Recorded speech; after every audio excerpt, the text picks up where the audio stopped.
Level 11 upgrade. So before I get into the main upgrade, I want to go ahead and tell you a little bit more about this servo.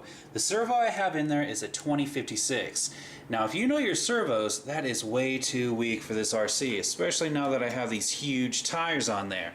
So I'm going to have to switch it out with a 2075. Thanks to Coyote0976, this is now possible. Now the reason why I put that in there is it was the only servo I had at the time.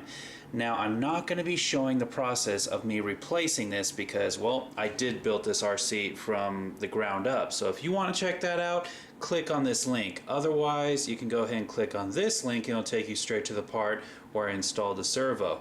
So let's go ahead and get that replaced. Just in case you're wondering, this is what the steering is like with a 2056. And here's a 2075. Much better. Faster and stronger. Now I don't have to worry about that servo anymore. So let's go on to the main event. RC screws, stainless steel screw kit. Guys, this is a must-have for my RCs. And thanks to Coyote0976, I'm able to take care of this finally. Now when I built this RC, I had a lot of leftover stainless steel screws. So I implemented it into the build. However, there's a lot of screws that I still need to replace.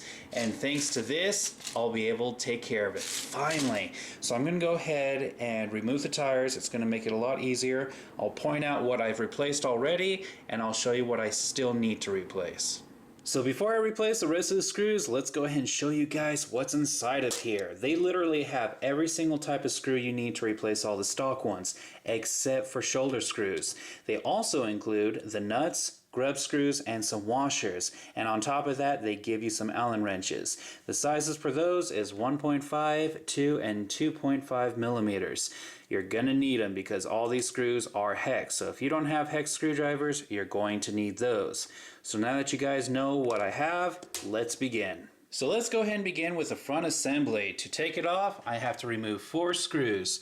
2 right here, and then 1 on each side. As you can tell, yes, those 4 screws do need to be replaced, but not yet because I need to get this off first.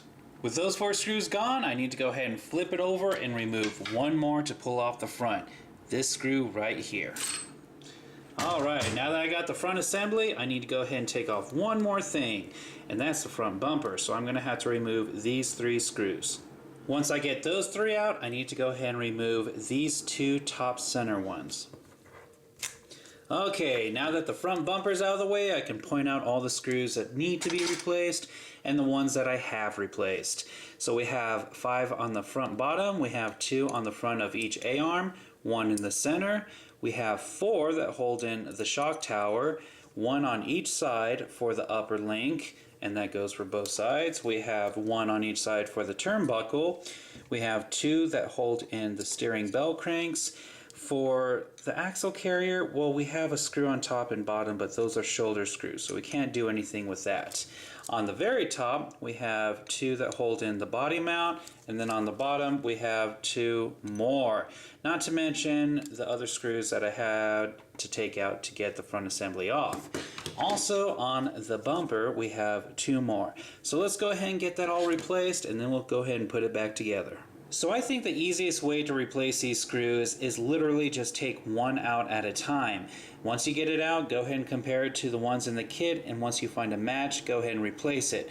Some of the screws are not going to be the exact same size. Sometimes the ones in the kit will be just a little bit longer, so be wary of that. Sometimes they won't fit right.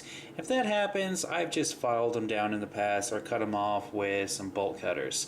Now, if you are going to be putting any screws into aluminum or any kind of metal, be sure to go ahead and use some thread locker. And the front assembly has been taken care of. Now, all I have to do is slide it back onto the front and reattach the servo arm.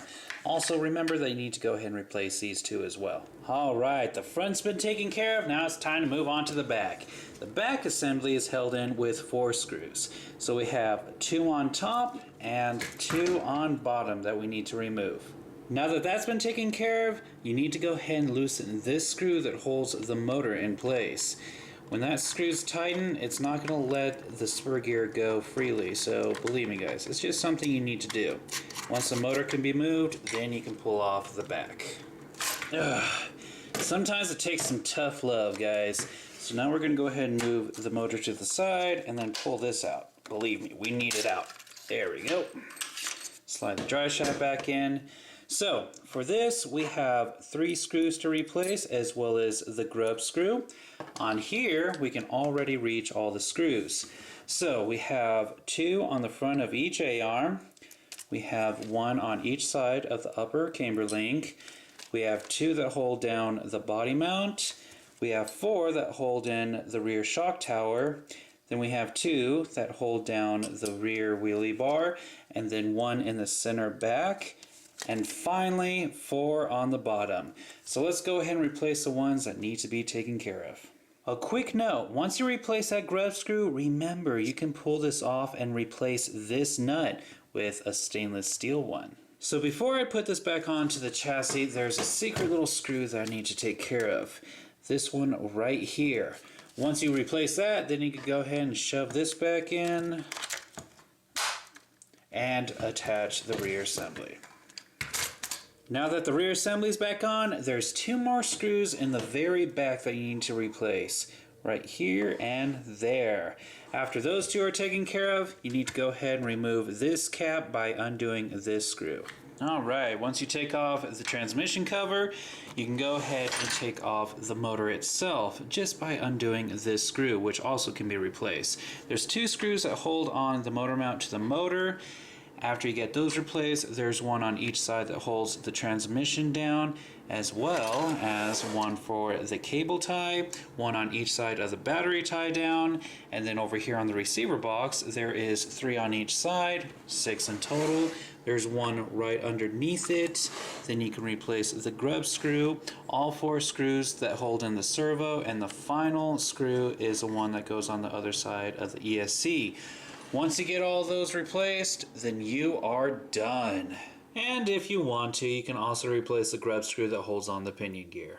So if you have big bore shocks, then more than likely you're going to have some plastic bushings. So what you can do is take out the shoulder screws, push in the bushing, and then use a long screw. That way the top of your shock will be completely secure.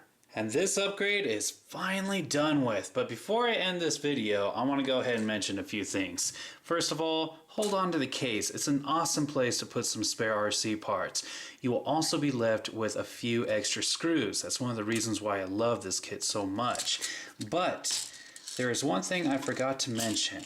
You'll find these really small screws that actually have a Phillips head.